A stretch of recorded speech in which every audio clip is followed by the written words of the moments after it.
অনেকগুলো গুরুত্বপূর্ণ ইনফরমেশনগুলো নিয়ে কিন্তু আজকে ভিডিওটা রয়েছে বন্ধুরা। প্রথম যে ইনফরমেশন সেগুলো হচ্ছে তিনটে মাল্টিব্যাগার স্টককে নিয়ে বলবো, যে স্টকগুলো কিন্তু দারুণ রিটার্ন দিয়েছে আগে, কিন্তু এখন কিন্তু থেমে আছে। তো এর ভবিষ্যৎ কি, অনেকেই চিন্তিত। তো তোমাদেরই প্রশ্নের উত্তর এগুলো।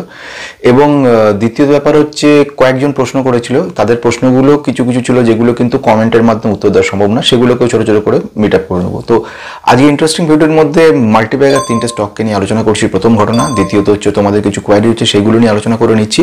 তো শুরু করা যাক প্রথম থেকে। তো আমি সৌম্য, সবাই স্বাগত জানাচ্ছি বেস্ট ইনভেস্টর গ্রুপ পক্ষ থেকে। তোমরা যারা নতুন রয়েছো, সাবস্ক্রাইব করে বেল আইকনটা প্রেস করে, পুরোনোরা অজস্র লাইক কমেন্ট শেয়ার, তাদেরকে মুগ্ধ করে অনেক ধন্যবাদ তাদেরকে। আসা যাক যে ঘটনার দিকে। প্রথম হচ্ছে অরুণাভ চক্রবর্তী। অরুণাভ বাবু উনি একটা প্রশ্ন করেছেন, বলছেন যে এলটিসি ট্যাক্স নিয়ে, ওদের প্রশ্নগুলো আগে উত্তর দিইনি।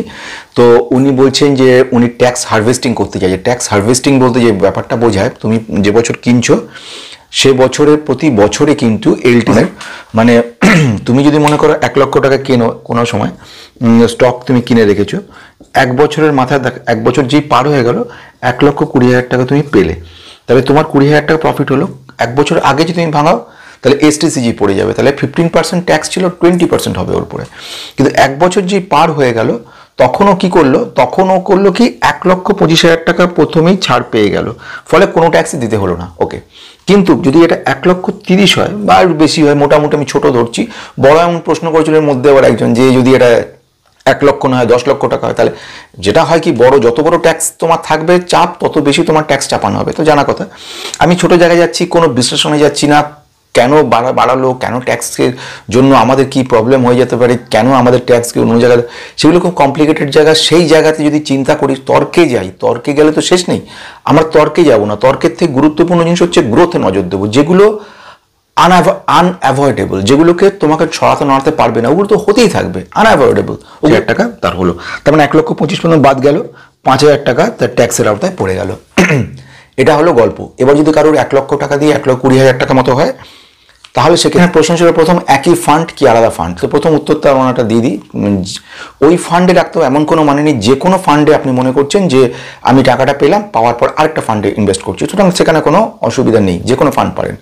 সেকেন্ড প্রশ্ন উনি বলছিল যে রিডেমশন, তো রিডিম করার কতদিনের মধ্যে আমাকে রিইনভেস্ট করতে হবে। সে এই প্রশ্নটার উত্তরে বলি, ব্যাপারটা ওই রকম না। এটা হয় কি, যেটা আমি বুঝতে পেরেছি, যেটা মানে তুমি বলতে চাইছো, সেটা এরকম ধরনের ঘটনা যে আমি হাউসের ক্ষেত্রে হয়ে থাকে, একটা বাড়ি বিক্রি করলাম, তার থেকে যে প্রফিট, আমি যদি সেটাকে নতুন একটা বাড়িতে কিনি তাহলে সেটাই সময়ের মধ্যে। এখানে ব্যাপারটা তা না, ব্যাপারটা একটু অন্যরকম।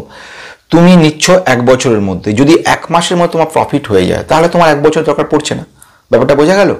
আমি বলতে চাইছি, 1 লক্ষ টাকা ইনভেস্ট করেছো, 1,30,000 টাকা হলো, তুমি এখানে ট্যাক্স হারভেস্টিং করলে 1,25,000 পর্যন্ত তোমার পড়ছে, 5,000 টাকার ট্যাক্স দিতে হলো, দিয়ে তুমি বেরিয়ে গেলে, ব্যাস হয়ে গেল। এবারে তুমি আবার সেই টাকাটা নিয়ে গিয়ে আবার দিচ্ছ। এই যে দ্বিতীয়বার দিচ্ছ, সেটা তুমি কিন্তু যে কোনো সময় সামনের 1 বছরের মধ্যে, ধরো তুমি টার্গেট করে আছে 1 লক্ষ, তোমার কাছে 25,000 টাকা রয়েছে, এখন 5,000 টাকা বাদ দিলাম না ট্যাক্স, বা 1,28,000 টাকা। 1,28,000 তুমি যদি 1 মাসের মধ্যেই ইনভেস্ট করলে, সেটা সারা বছরে তোমায় খাটাতে হবে। সেটা গিয়ে যেদিন 1 বছর পার হলো তারপরেই তুমি সেখান থেকে এই সুযোগটা পাবে। এরম কোনো ব্যাপার নেই যে রিডেমশন করার কতদিনের মধ্যে, তুমি ওটাকে তোমার কাজে লাগিয়ে দিলে হয়ে গেল, কাজ শেষ। হঠাৎ করে টাকা পেয়ে গেলে তখন আবার তুমি নিয়ে গিয়ে সেখানে রাখলে, কিন্তু যেটাই করো মিনিমাম যেন 1 বছর থাকে, 1 বছরের বেশি যেন হয়। সেকেন্ড ওয়ান, আরেকজন একটা প্রশ্ন করেছিল, সেটা হচ্ছে ব্যাবিলনের সবচেয়ে ধনী বই, এই বইটা কোথায় পাওয়া যেতে পারে? তো এই বইটা বাংলা বই। আমি যেটা বক্তব্য সেটা হচ্ছে, বই আমি অনেককে, যারা পড়াশোনা করতে ইচ্ছুক, যারা একদমই আর্থিক অবস্থা খারাপ, সেটা তারা একটু লিখিত আমাকে বলবে যে আমি সত্যি আর্থিক অবস্থা খারাপ। এখানে তো যাচাই করার কোনো ব্যাপার নেই যে আমি সে সত্যি বলছে মিথ্যা বলছে, সেটা না, সেটা অন্তর থেকে ব্যাপার, সেটা তো ধরে নিতে হবে। আর উনি যেটা বলতে চাইছেন সেটা হচ্ছে, বা ও যেটা বলতে চাই সেটা হচ্ছে, এই বই কোথায়? অ্যামাজন থেকে আমি সব বইগুলো অনলাইনে অর্ডার দিয়ে আনি, তারপরে আমি যেরকম চাই তাকে দিয়ে দিই বইগুলো। তো খুব সামান্য আমার ক্ষমতার মধ্যে। তো এই বইটিও রয়েছে আমার কাছে এখন, যে আর্থিক অবস্থা একটু তুলনা খারাপ, অথচ বই পড়তে ইচ্ছুক, জানতে চাইছি ইনভেস্টমেন্ট জগতে, সব বই তো অসম্ভব দেওয়া। তো এই বইয়ে আমি এই বইটা চেষ্টা করব, এই বইটা যত তাড়াতাড়ি সম্ভব তার কাছে পৌঁছে দেওয়ার। তো আসা যাক ঘটনার দিকে। দুর্দান্ত বই, খুব ভালো বই, পড়লে তোমরা নিজেরা বুঝতে পারবে। আর আরেকজন খুব ইন্টারেস্টিং প্রশ্ন করেছিলেন, বললো ওয়াইলি রিনিউয়েবল তো এনএসসিতে নেই। এই যে জিনিসটা তোমাদের মধ্যে, মাথার মধ্যে এই ধরনের জটলা, এই ধরনের ক্ল্যাটারগুলোকে মানে ছাড়ানোর চেষ্টা করো। প্রথম হচ্ছে যে ওয়াইলি রিনিউয়েবল এনএসসি থেকে, বিএসসি থেকে, যেটা আমার দরকার নেই। আমার টার্গেট প্রফিট গ্রোথ। আমি একটা ইনভেস্ট করবো 10 টাকা করি, 10 লক্ষ টাকা করি, 1000 টাকা করি, 10,000 টাকা করি, যাই করি, আমি ইনভেস্টমেন্ট করার পরে সেটা একটা নির্দিষ্ট সময় পরে যেন আমাকে একটা ভালো গ্রোথ দেয়, এবং গ্রোথের পরিমাণ এত ভয়ানক কিছু চাই না যেটাতে কিনা বিরাট করলো আবার পরে গিয়ে শেষ করে দিল, দরকার নেই আমার সেরকম। আমি একটা নির্দিষ্ট সময় পরে ব্যাংকের এফডি বা পোস্ট অফিসের থেকে যেন বেশি অ্যামাউন্ট পেতে পারি, এটাই হচ্ছে আমার প্রাইমারি লক্ষ্য।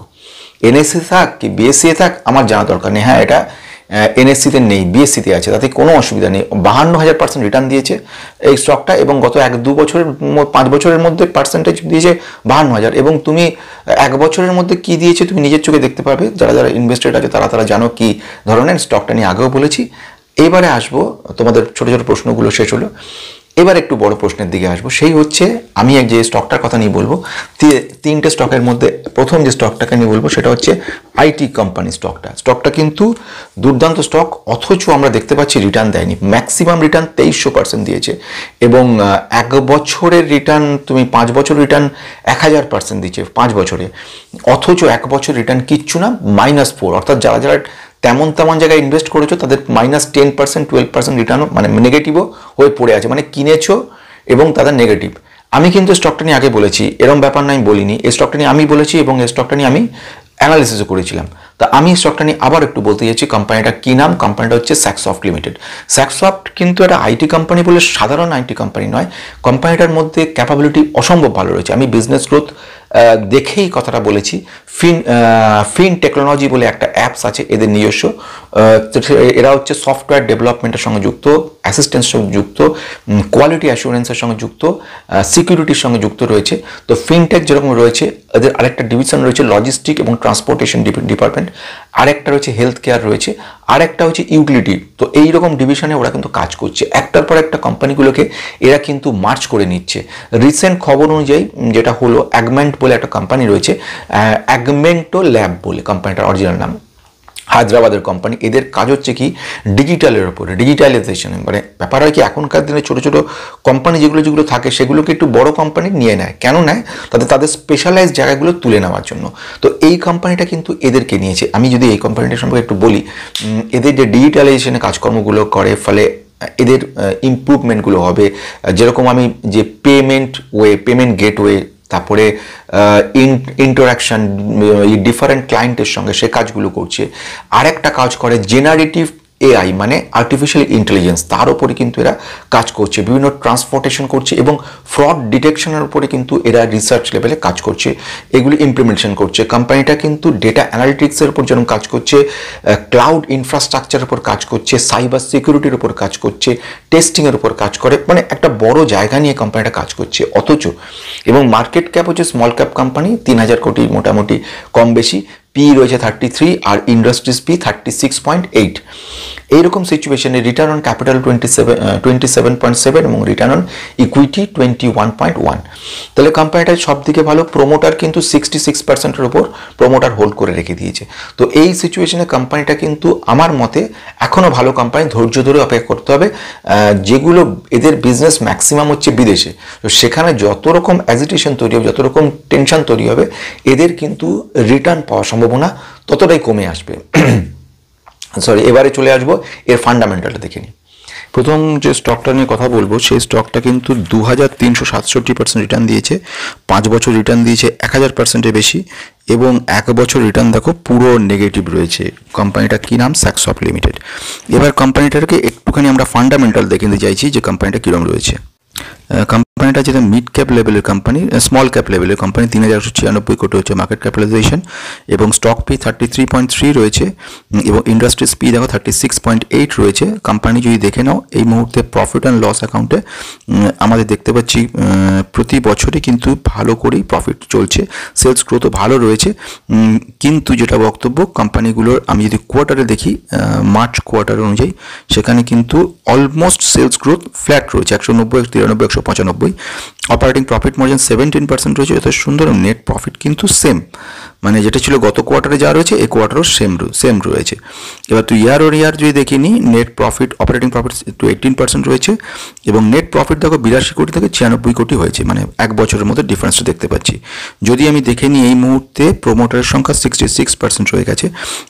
এবারে যদি দেখি এফআইআই কিছুটা কিন্তু সেল করেছে 4% থেকে 3.53, আর ডিআইআই কিন্তু কিছু নেই। তো এখানে টোটালি রিটেলারের সংখ্যা 25%, প্রোমোটার 66% রয়েছে। কোম্পানিটা কিন্তু দারুণ কোম্পানি এবং এদের যে কোম্পানির কাজকর্ম আমি যেটা বলে নিয়েছিলাম আগেই, ইনফরমেশন ম্যানেজমেন্ট বিজনেস ইন্টেলিজেন্স টুলসের উপর কাজ করে এবং এই কোম্পানিটা ইউএসএ ইউকেতে প্রচুরভাবে ডিপেন্ডেন্ট এবং ন্যাচারালি প্রফিট গ্রোথটাও কিন্তু ওর সঙ্গে সঙ্গে ডিপেন্ডেন্ট রয়েছে। ফ্যান্টাস্টিক কোম্পানি, এক্সপেক্ট করবো কিন্তু ভবিষ্যতে কোম্পানিটা ভালো করবে। তো এবারে চলে সেকেন্ড কোম্পানিটার কথা বলবো। এটিও তোমরা বক্তব্য রেখেছো, কোম্পানিটা নিয়ে কিন্তু আজ প্রথম বলিনি, এই কোম্পানি নিয়ে এর আগেও অনেকবার বলেছি কোম্পানিটা নিয়ে, এবং যে সময় আমি ইনভেস্ট করেছিলাম তখন কিন্তু এই কোম্পানিটা ব্যাটারি সেক্টরের কোম্পানি এবং এই কোম্পানিটা কিন্তু আমি যে কথাটা বলছি সেই কোম্পানিটা কিন্তু এক্সাইড ইন্ডাস্ট্রিজ কথা বলতে চাইছি। এর আগেও এই কথাটা বলেছি। কোম্পানিটা নিয়ে ম্যাক্সিমাম রিটার্ন দেখো 7000%-এর বেশি, 7600% দিয়েছে এবং এই কোম্পানিটা 5 বছর রিটার্নও কিন্তু 190% দিয়েছে, 1 বছরের রিটার্ন দিয়েছে 100%। মানে কোম্পানিটা কি হয়েছে, যে সময় আমি বলেছিলাম সে সময় কোম্পানিটা কিন্তু এতটা উন্নতি লাভ করেনি, কিন্তু আস্তে আস্তে কিন্তু ইম্প্রুভমেন্টগুলো হয়ে এসছে।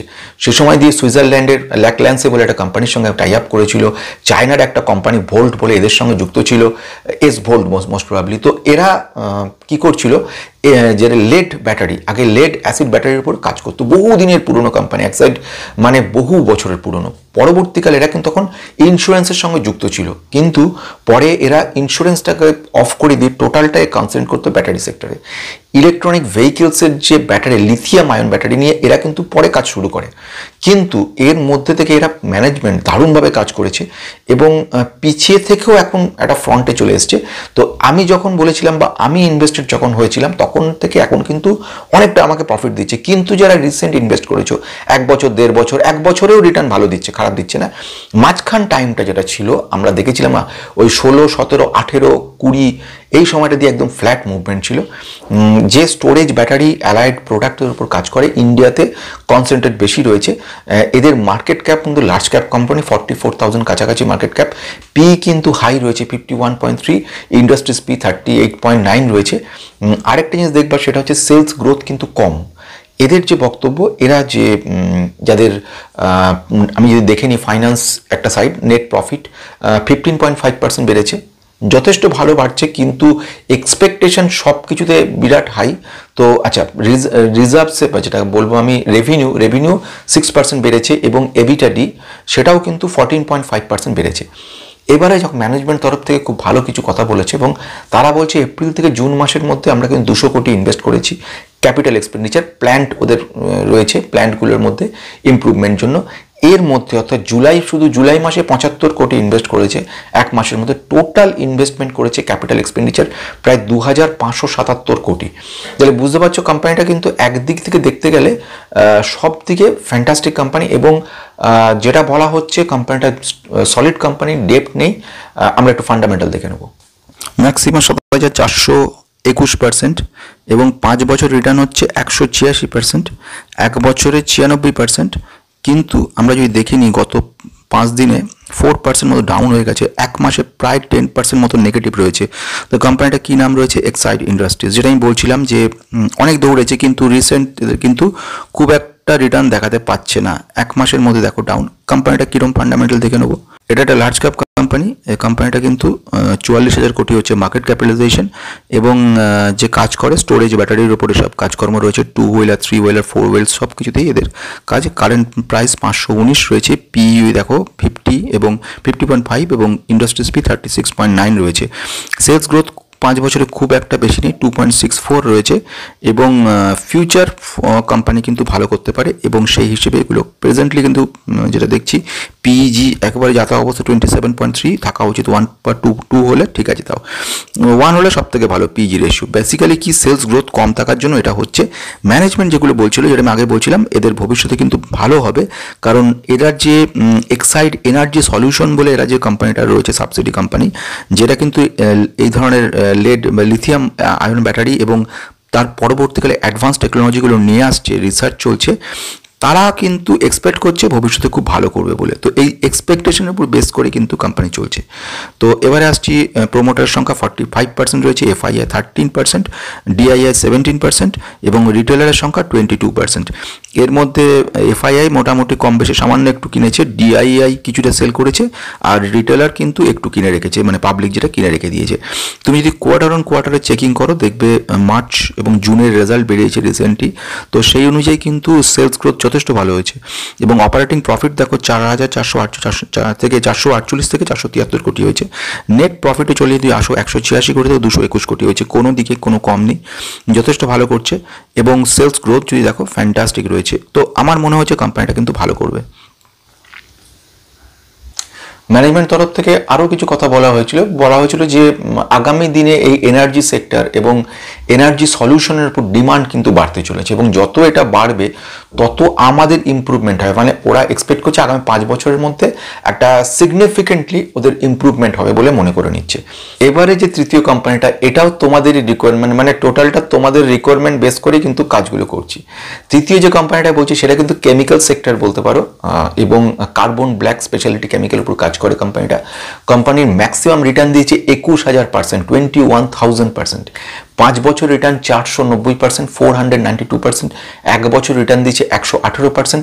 কোম্পানিটা মিড ক্যাপ লেভেলের কোম্পানি, অথচ দারুণ কোম্পানি যদি বেসিক্যালি বিজনেস যেটা রয়েছে, বিজনেসটা রয়েছে কার্বন ব্ল্যাক স্পেশালিটি কেমিক্যালসের উপরে, এবং এরা কিন্তু ইলেকট্রিসিটি জেনারেশনে কাজকর্ম করছে, এবং ইন্ডিয়ার মধ্যে লার্জেস্ট এবং ওয়ার্ল্ডের মধ্যে 7 লার্জেস্ট কিসের ব্যাপারে, কার্বন ব্ল্যাক কোম্পানির ব্যাপারে। এবং এদের যে কাজকর্ম টায়ার সেক্টরের, এরা হচ্ছে পুরো একচেটিয়া বিজনেস ধরে রেখেছে, বড় বড় যে সমস্ত কাজগুলো এরা করছে। আমি ক্লায়েন্টের নাম বলছি, তার আগে আমি একটু বলে নিই।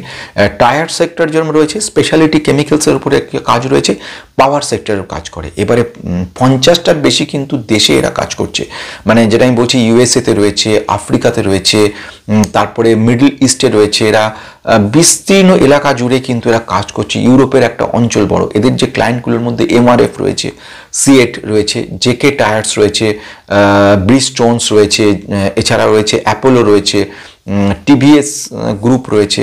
তো এই এত বড় বড় ক্লায়েন্টের সঙ্গে কিন্তু এদের কাজ রয়েছে, ফলে কোম্পানি একদিক থেকে ভালো company, secured company. Market cap দেখো 13,000 কোটি, পি রয়েছে 26.7। এতটা দৌড়ানোর পরেও কিন্তু পি খুব বেশি হাই হয়নি।